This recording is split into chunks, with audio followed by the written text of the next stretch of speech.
Hello and welcome back to the Reapers. Today we're in our F-14B Tomcat and we're going to be looking at carrier operations. So that is carrier taxi, hook up to the catapult, takeoff, and then case 1 landing.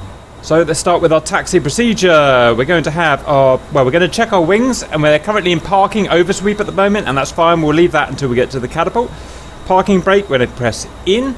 Anti-skid. Anti-skid's an interesting one. In all of the other naval aircraft in DCS, you are supposed to have your anti-skid turned on a carrier deck because it's a slippery place and that's what it's designed for. The problem is with the F-14B, in the flight manual, page 188 states that you should not have anti-skid on when taxiing. So I guess we're just going to go with the manual and we're going to have anti-skid turned off. So we've got it in the lower position, which is the spoilers engaged, but the anti-skid turned off. Check our nose strut is in the off position and we're all good to go. Before we go, we're just going to check our controls that we're going to be using today, other than our basic movement controls. This button to toggle nose wheel steering on and off. This to turn the wing sweep to auto mode. This for wheel brakes. Gear up and down. Hook up and down. Flaps down. Flaps up. Possibly speed brake, extend and retract, but if we do it right, we're not going to need that. Okay.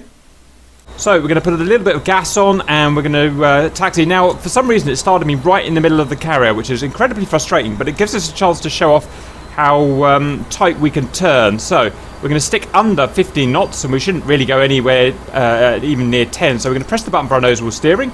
We can see nose wheel steering is engaged on that sign there. Keep the speed no faster than this. Follow rudder to turn. And we're going to get on that cat number 1. Nice and straight on the cap. It's important when we hook up to the cap that we're not skewed in any way. We've got to be nice and straight. Otherwise it will sling us off the edge of the carrier. Okay, we're going to be about there. Now, on a real aircraft carrier, we'd have guys out here guiding us to the catapult lug, but we don't have that. So what we'll do is we're going to do external view. Before we do that, there's a couple more keys I forgot to say. We need U uniform to hook up to the lug, and left shift and U for the catapult shoot salute. Okay, so the next thing we want to do is kneel the aircraft down. So what we do is we drain the hydraulics in the front shock absorber, and this pushes the nose down 14 inches. So we're going to go to nose strut here, and left click and hold, and you can see that we're dropping down all the way until we're bottomed out. Now, to actually line up fully with the lug, what we're going to do is we're going to do an F2 external view just to help us out.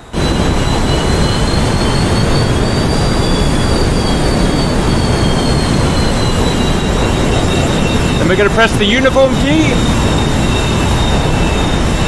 You can see pressing the uniform key has hooked us to the lug and it's put our blast deflector shield up. Next you can see, as a reminder, we've got our wing sweep warning here. We are currently in oversweep, which we needed for parking and manoeuvring.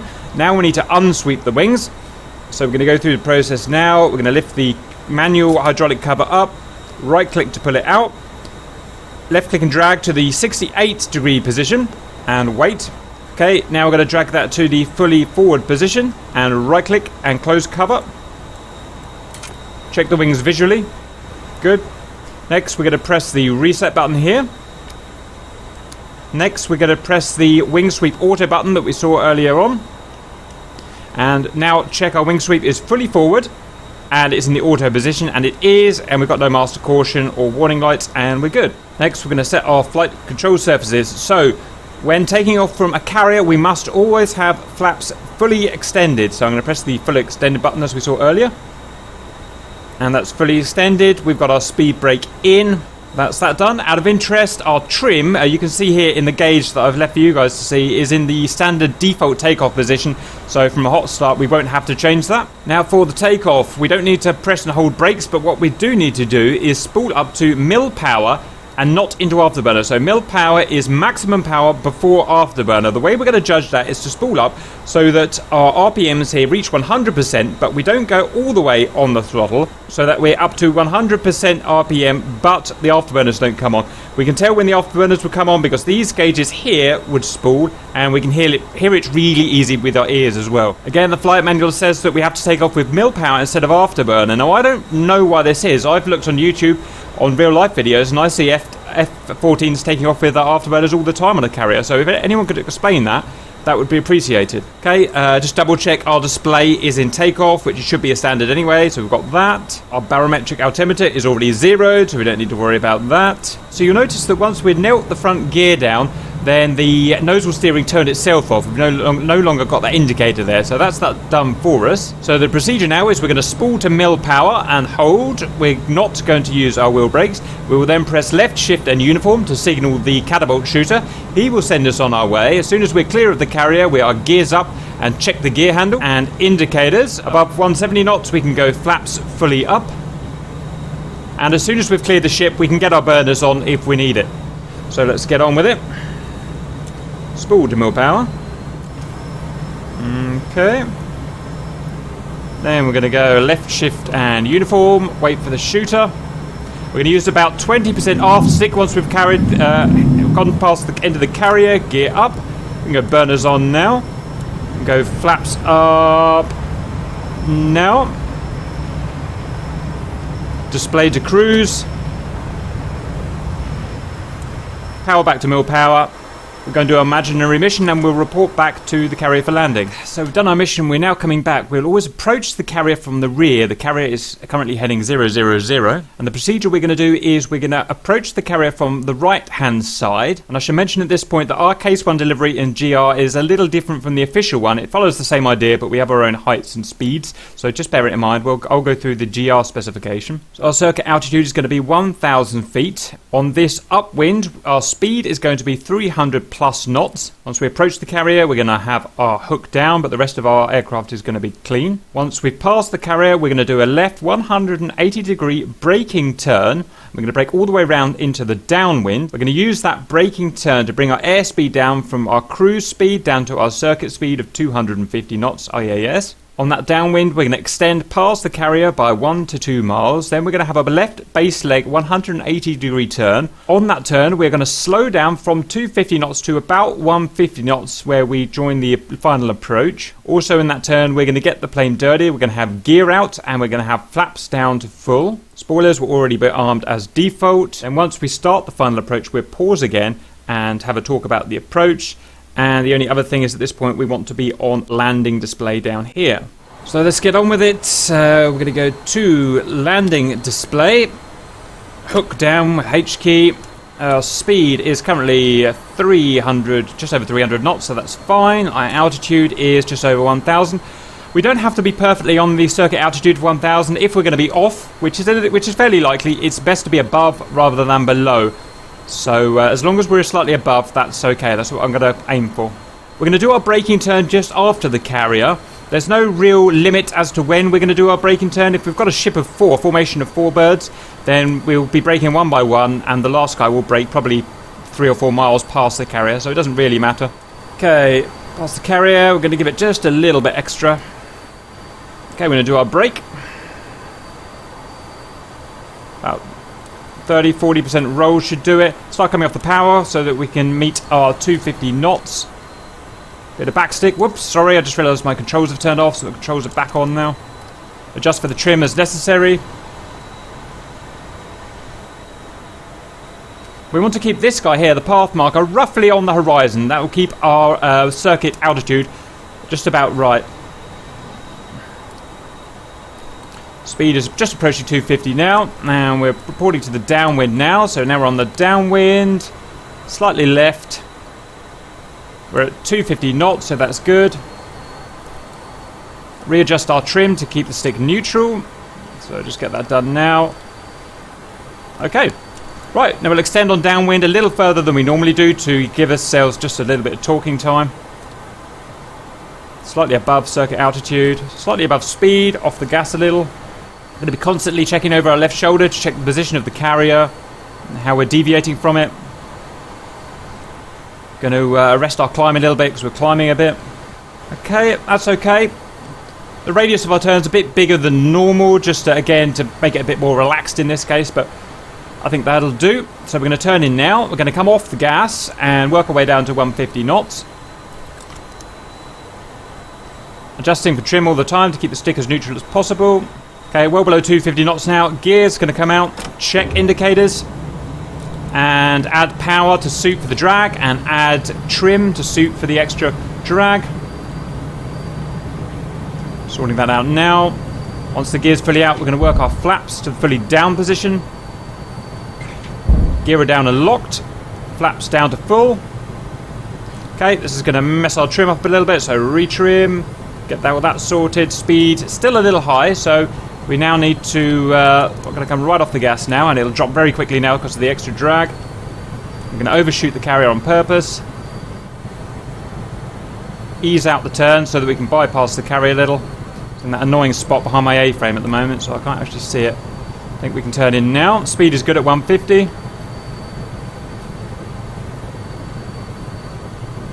Check altitude. Whoops, we've shot above the horizon a bit. That's my bad.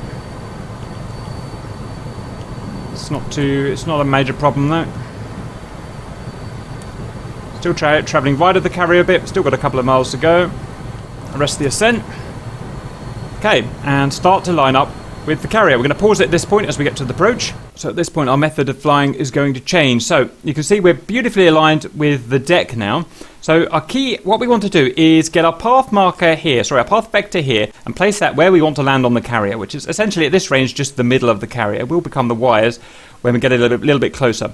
So just to refresh, this is the aircraft datum here. This shows where the aircraft is pointing. This is the path vector. It shows where the aircraft is actually flying. As well as that, we've got our angle of attack E bracket. This little chap here. Now, we don't care about our speed on this approach. It's a naval aircraft, and the system will sort the speed out for us. All we care about is our angle of attack, and we want to get to 15 degrees. And the way we do that is to follow the symbology. We must travel at a speed at which makes this E bracket here centered perfectly on this guy here, the aircraft datum. If we can do that and keep that there by our speed, then we are at the correct speed and the correct angle of attack. So we'll never once have to look at our speedometer. I will do it just out of interest, but we don't have to worry about the speed. That's what differentiates, if you like, a naval plane from a land-based plane. We also have an auxiliary measure. We have our angle of attack indexer, which we have here. So it's got 3 windows. If this window is shining with a circle, we are at our correct angle of attack. At that point, the E bracket will marry with the aircraft datum. If we've got this little chap showing here, we are too fast, our angle of attack is too low. If we've got this chap showing here, our speed is too slow, our angle of attack is too high.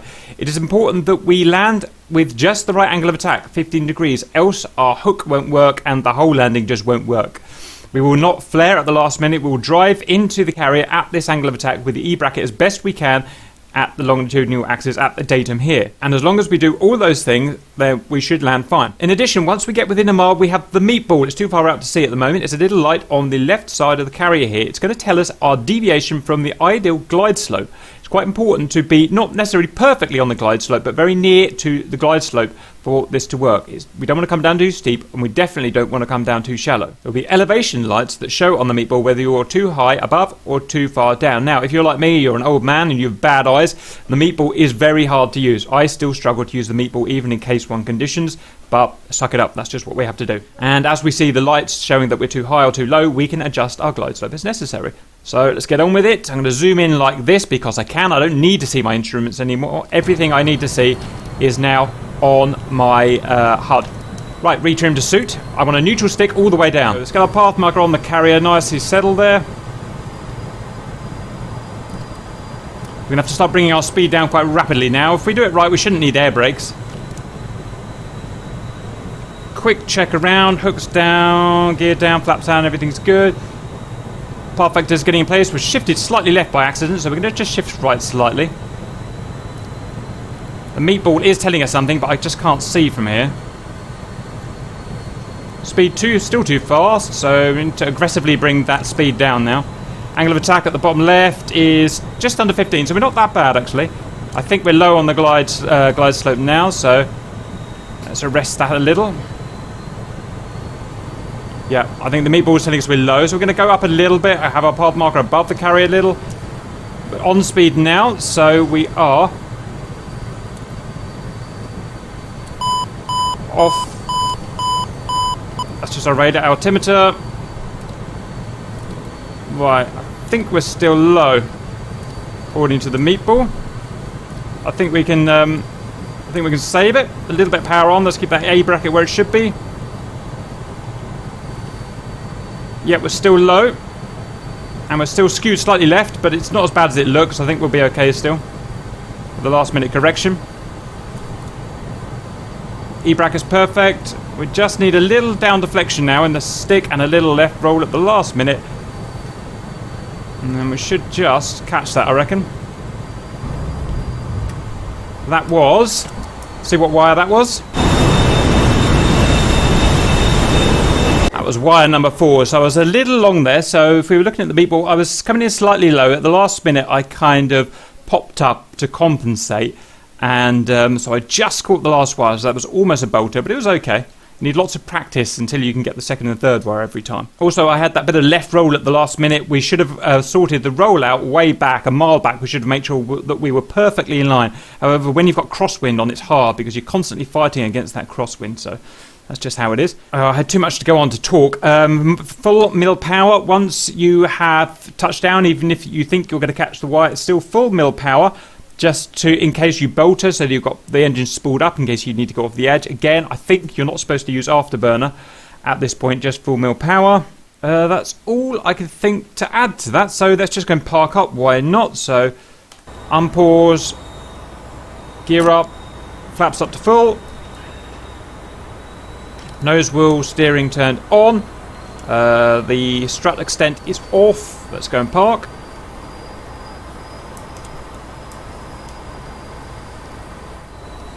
I'm going to park her there, right on the edge. Like thus.